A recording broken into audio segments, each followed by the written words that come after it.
Mr. President, are you going to take questions on Maui? Can you come talk about Maui? Just a stick. Can you come talk about Maui, Mr. President? I like the wave. Hey, Mr. President, what are you doing to help people not die? So the Maui fires, have you been following it? Yes. Kind of. I have not. I didn't know until yesterday. I knew about the fires, but outside of that, whenever I see a natural disaster, I go, all right, how long before someone says climate change and they have no idea what they're talking about? It's 5 minutes. Yeah. It's immediate. It's just like school shooting. You go, how long before it's white supremacy or a gun thing? All right, okay. And it's a tragedy, and I wish that all I would have to say is, you know, my heart breaks for these people. A lot of people have died. A lot of people have lost their homes. Unfortunately, we don't have that luxury in the United States anymore. And then they want to blame you for polarizing the country. Right? They want to blame you for fighting back when they say, clearly, this is a disaster to be blamed on climate change. Here is their chorus. Experts warn that extreme disasters such as this one are only becoming more common because climate change is fueling stronger storms, hotter temperatures, more widespread droughts. Given what you're seeing on the ground, do you want President Biden to actually declare a climate emergency? I think that we very much need to acknowledge that climate change is upon us. We're wildfires. And all the Canadians blurring our speech. Exactly. Yeah. So this brings me to a clear shift, Doctor. And obviously, climate change is a factor. But in what ways is climate change a factor, depending on where you are? Yeah, it plays a huge role, and it's one of several causes that multiplies together to give us the catastrophic fires that we see today. How the deadly wildfires that spread through Maui came after weeks of worsening drought conditions as the climate emergency fuels deadly fires across the globe. If that lady gets a paper cut, it's just baby powder. There is no blood in that woman's body. By the way, I think that lady, that witch definitely put a spell on Hawaii and got the fire started. Yes, exactly. She's definitely a witch. Yeah, it wasn't Oprah. She's a wannabe witch, where they're like, oh, she showed up. Yeah, go put a hex on that, whatever. Gosh. So, and spoiler alert, no, it's not climate change. We'll get into the actual reasons, the truth, the myths, I guess, the claims that they're making. Very truth. easy to go through this. Very easy to go through it. We'll go through it on Mug Club. But, Gerald, there are also some other conspiracy theories. Well, and when I like to say this because the climate change one is the first and foremost conspiracy theory about why fires happen. Lord have mercy, there's fires on the planet. But there were some other ones that were a little bit further out there, like this was a directed energy weapon attack from, I believe, China. Also, the interesting one, and maybe I believe this one even a little bit more than that one, BlackRock and share prices of Hawaii Energy were falling. And so these guys wanted to, I think, turn this into like this model electric city or something like that. And the locals wouldn't sell. And so, you know, fire. Yeah. Oh, interesting. Yes. No, these are conspiracy theories. Of course, we're going to get to the actual facts. Obviously, with this story with the Maui fires, the point that Stephen was making just a second ago was perfect. In these situations, we want to be focusing on the victims and what we can do to help, right? In the case of mass shootings, in the case of any natural disaster that we might be facing, whether it's a hurricane, whether it's wildfires out in the west, or if it's terrible thunderstorms with tornadoes that kill people here in Midwest and down into Texas. All we want to do is to be able to focus on that, but we can't because every single time something is being brought up and blamed immediately from it. I would love to just be like, hey, send your money and support to Maui. Now, I know there's some issues with that, and there's where some of these conspiracy theories come from. And I do say conspiracy theories because I don't believe there's really anything to it. I do believe that people like to take stuff that looks a little odd and go, ooh, how do you explain this? Like, the videos. Tim, did you see these that were on social media, like with all the trees? Yeah, it looks like we're down on locals right now. We are. Mug Club. Well, then no one can hear a word I'm saying. Yeah. Because this is only stand by. We're refreshing it, seeing if it'll come back up. They've been locals was having some issues today. We're back. So. Are we back? We're back. All right. We're back. Hey, I see me. You guys missed a very important point that I was making. Space lasers? Not Jewish space lasers.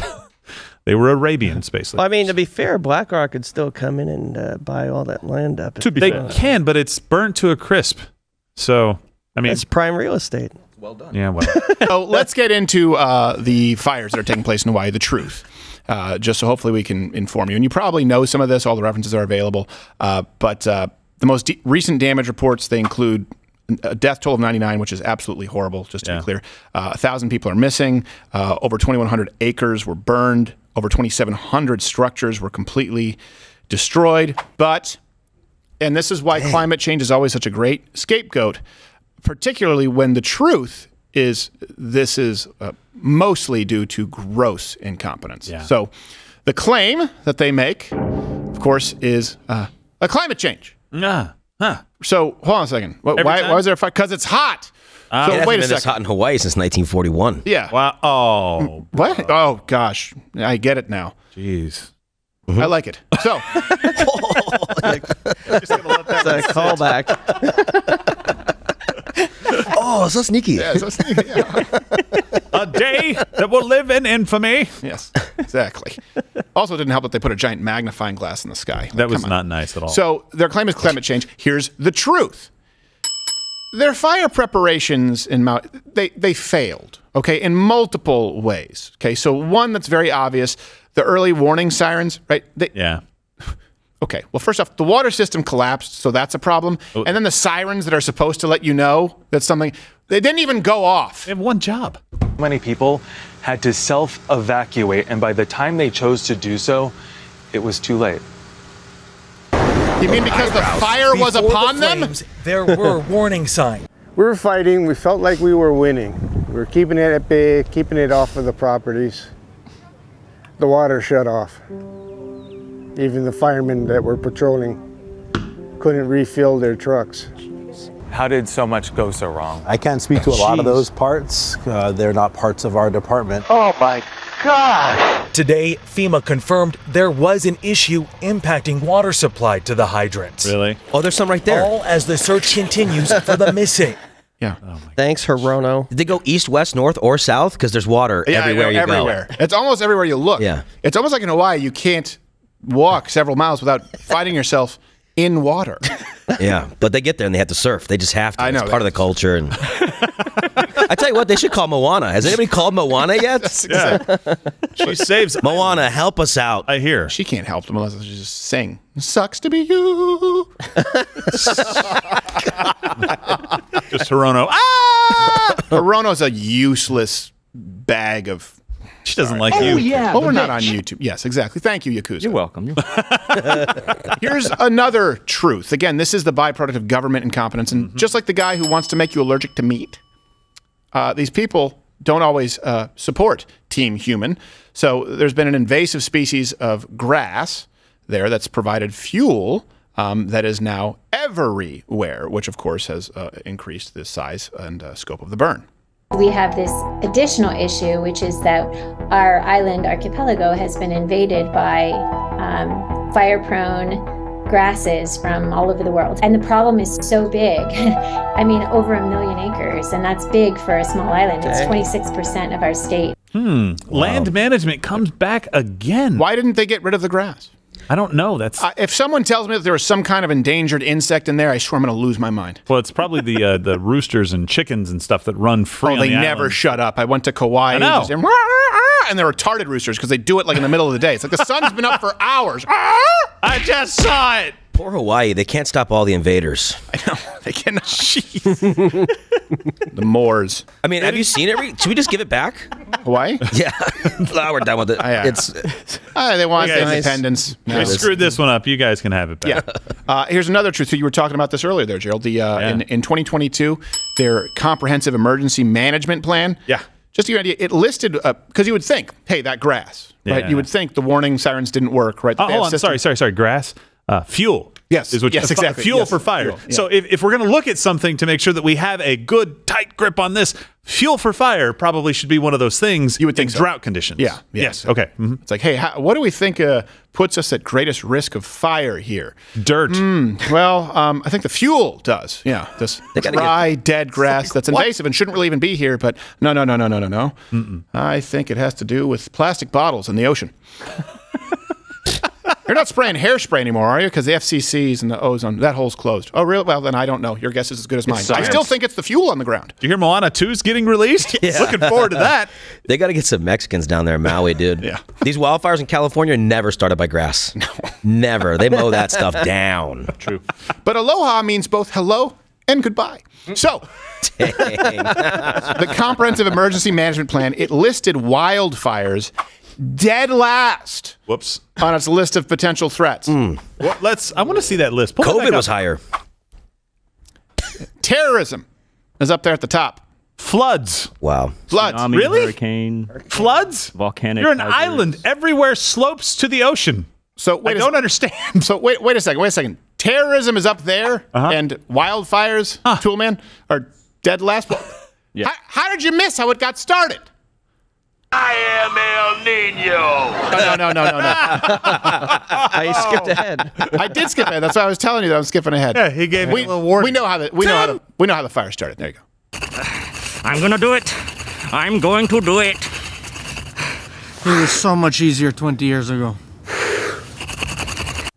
Yeah, okay. Yeah. I apologize. Is that Germany? The segment got too long. Did you see that illegal firearm? Ugh. Yeah. That's another thing, fire starters. is we were foreshadowing there. When you're talking about basic climate science, El Nino is a thing. Yeah. And you know how I know about it? Because I watched an entire special on the Humboldt squid. We don't know where they go. I'm sorry. All I know about Humboldt is they grow great weed in Northern California. I've heard about That's all I know. But a lot of people disappear in those mountains. You did what? What? You watched an entire what? On the Humboldt squid. Yeah. They attack people, Gerald. You fall out of your boat. If there are Humboldt squid around, you're taking your life in your hands. Everyone's all concerned about the giant squid or the colossal squid, but you don't really see them. The Humboldt squid, they show up. They devour everything in sight. I think they're 4 to 6 feet. We believe that they travel with the El Nino. And then, I mean, when you think about this, we have Shark Week, for crying out loud. Someone bring this up, the Humboldt shit. People are going to think I'm crazy. They say they show up, and then they're gone. We have no idea where they go whatsoever. And that's why the trenches of the ocean are terrifying. And Just remember, ladies, he is tall. Yes. Go on a date with Stephen. Or learn about the Humboldt squid. Who knows? Yeah. Do you have it? Look at that thing. Look at that thing. Oh, that's a Humboldt squid. Yeah. By the way, you know how you see people swimming out there with sharks all the time? That's a huge bitch. That person's in medieval armor. It's like chainmail. Yeah, it's chainmail. Oh, wow. Looks like Cuba Gooding Jr. from that. Yeah, that's Man of Honor. Was it Man of Honor? Yeah, Radio? Man of Honor. All right. So, basic climate science, El Nino is a big thing. Before you get to a very small percentage of the Earth's atmosphere, when we're talking about what humans contribute to carbon emissions, right? We've done an entire segment. Before you get to that, when you're talking about a place that is surrounded by ocean water, that is greatly affected by El Nino, why people just don't want you to discuss that, because it might render some of their funding irrelevant. For those of you who are not weather buffs, here's what El Nino, it's a briefer, actually looks like. I am El Nino. All other tropical storms must bow before El Nino. Yo soy El Nino. For those of you who don't habla español, El Nino is Spanish for the Nino. To give you an idea, and then I'll toss this to Gerald because he's more into some of the nerdy stuff. Oh, thanks. Hurricanes. Nerd. Hurricanes like the one blowing about 100 miles per hour, right? And blowing fire and everything. They're twice as likely to happen during an El Nino year. Right. So we're not talking about a slight uptick. We're talking about double. Okay? Yeah. Let's just be clear about this. Now, here's the issue. The lie prevents you from actually saving lives. That's the issue. If you're not honest about the problem, people die. If you are not honest, for example, about the problem of gun violence in this country or violent crime, and you say it's white supremacy, then guess what? More black children on the south side of Chicago or any major city die because you're not being honest about it, and so you cannot properly address, deconstruct, and solve the problem. This is not a climate change issue. Maybe there's a small contribution if the weather is warmer, perhaps, but the grass is pretty big. Sorry, the fuel all over the earth. Thank you. And El Nino doubling the likelihood of natural disasters. That's kind of a big deal, not to mention the government incompetence, which would have at least acted as a fail-safe to let people know that all of their shit was about to be burned. Yeah, and that's the saddest part of all of this is that politicians right now are running to, hey, let's declare a climate emergency in the United States. Basically, I just want you to understand when you hear that, it's, hey, let's get all of the money that we possibly can to do what we want to do. That's exactly what it is, because if you have an emergency, then you can access funds that are available to the government and spend them on pet projects. Walk us through this, Gerald. The state, local, federal, all the failures. They had a lot of failures. So the police chief is Pelletier. He is the same officer, by the way, you may have seen this guy, who led the response during the Las Vegas Strip shooting in 2017. So if that case is any kind of an indicator, we'll never know what happened. Yes. The fire will just disappear and poof. Yeah, but we'll have some receipts of room service. Exactly, right? So in that case, 61 dead, 413 injured by the gunfire, 867 injured total. And look, with that impressive resume, not solving that crime and having any inkling as to what happened, he was given a 29% raise after only 50 days on the job last year. By the way, he's making $205,000 a year. It does cost a little bit more to live the island life, I think. Yeah. So I can understand that. But look, here's what Biden and the rest of his cronies were really pushing about the wildfires that they made sure you knew. Mr. President, are you going to take questions on Maui? Can you come talk about Maui? Just a stick. Can you come talk about Maui, Mr. President? Hi. Asshole. That's what he wanted you to hear. Nothing. We're looking at it. I got to make it another half mile to the pickup point so they can take me back I like to the the White wave. House. I like the wave. Hey, Mr. President, what are you doing to help people not die? Watch Louder with Crowder live, Monday through Thursday, 10 a.m. Eastern.